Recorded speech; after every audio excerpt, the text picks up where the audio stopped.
क्या आप जानते हैं, भगवान शिव की एक ऐसी भक्त भी थी जिन्हें देखकर लोग डर जाते थे, क्योंकि उन्होंने खुद भगवान से सुंदर शरीर नहीं बल्कि कंकाल का रूप मांगा था।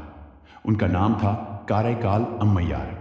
दक्षिण भारत के कारायकाल नगर में एक धनवान व्यापारी के घर एक लड़की का जन्म हुआ, पुनीतवती। बचपन से ही उनकी भक्ति साधारण नहीं थी। कहा जाता है कि वे हर आने वाले साधु और शिव भक्त की सेवा करना अपना धर्म मानती थी। समय बीता और उनका विवाह एक व्यापारी परमदत्त से हो गया। एक दिन परमदत्त ने घर पर 2 आम भेजे। उसी समय एक भूखा शिव भक्त पुनीतवती के द्वार पर आया। पुनीतवती ने बिना सोचे एक आम उसे दे दिया। जब परमदत्त घर आए तो उन्होंने एक आम खाया और बोले, दूसरा आम भी लाओ। अब पुनीतवती के पास कोई आम नहीं था। उन्होंने आंखें बंद कर भगवान शिव से प्रार्थना की और तभी उनके हाथ में एक दिव्य आम प्रकट हो गया। जब परमदत्त ने वह आम खाया तो उसका स्वाद इतना अद्भुत था कि उन्हें शक हो गया। उन्होंने पूरी सच्चाई पूछी। पुनीतवती ने सब बता दिया, लेकिन परमदत्त को विश्वास नहीं हुआ। उन्होंने कहा, अगर यह सच है तो एक और आम बुलाओ।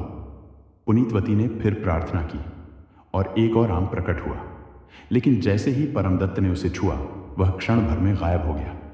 बस उसी पल परमदत्त समझ गए कि उनकी पत्नी कोई साधारण स्त्री नहीं है। वे उनसे भयभीत हो गए और उन्हें छोड़कर दूर चले गए। जब पुनीतवती को यह बात पता चली तो उन्होंने भगवान शिव से कहा, जब संसार ने मुझे स्वीकार नहीं किया तो मुझे इस सुंदर शरीर की भी आवश्यकता नहीं है। मुझे ऐसा रूप दीजिए जिसमें मैं केवल आपकी भक्ति कर सकूं। कहते हैं उसी क्षण उन्होंने कंकाल जैसा रूप धारण कर लिया। फिर वे भगवान शिव के दर्शन के लिए कैलाश पर्वत की यात्रा पर निकल पड़ी।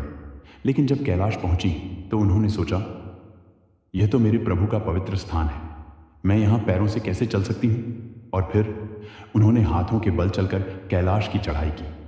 उनकी ऐसी भक्ति देखकर स्वयं भगवान शिव प्रकट हुए और उन्हें पुकारा, अम्मैयार यानी माँ। भगवान शिव ने उन्हें अपने तांडव नृत्य का दिव्य दर्शन दिया। यही कारण है कि आज भी कारायकाल अम्मैयार को भगवान शिव की सबसे महान भक्तों में गिना जाता है। अगर आप भी भगवान शिव में विश्वास रखते हैं तो कमेंट में ज़रूर लिखें, हर हर महादेव।